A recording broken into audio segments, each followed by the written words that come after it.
भाग 3 कर्म योग अध्याय 3 की कथा। कुरुक्षेत्र में खड़े अर्जुन अब भी दुविधा में थे।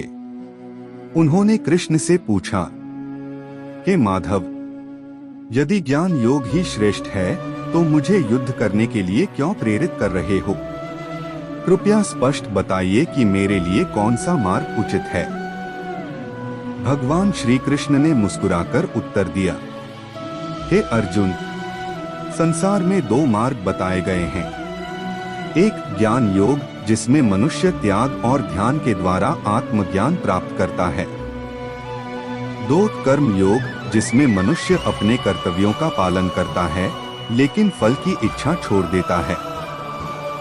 फिर कृष्ण ने समझाया, कर्म से बचना असंभव है।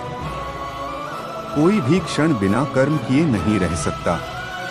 प्रकृति हमें कर्म करने के लिए बाध्य करती है। इसलिए कर्म का त्याग नहीं बल्कि कर्म में निस्वार्थ भाव ही मुक्ति का मार्ग है। उन्होंने उदाहरण देकर कहा, जिस प्रकार राजा जनक ने अपने कर्मों का पालन करते हुए लोक कल्याण किया, उसी प्रकार तुम भी युद्ध करके समाज के लिए आदर्श बनो। कृष्ण ने अर्जुन को चेतावनी दी, यदि तुम अपने धर्म से विमुख होकर युद्ध से भागोगे तो लोग तुम्हारी निंदा करेंगे और तुम्हें अपयश मिलेगा। क्षत्रिय के लिए धर्मयुद्ध से बढ़कर कोई कर्तव्य नहीं है।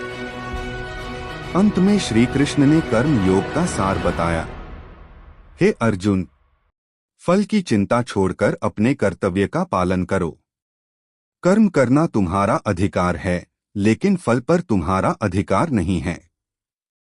निस्वार्थ भाव से किया गया कर्म ही सच्चा योग है। यह सुनकर अर्जुन का मन धीरे धीरे दृढ़ होने लगा।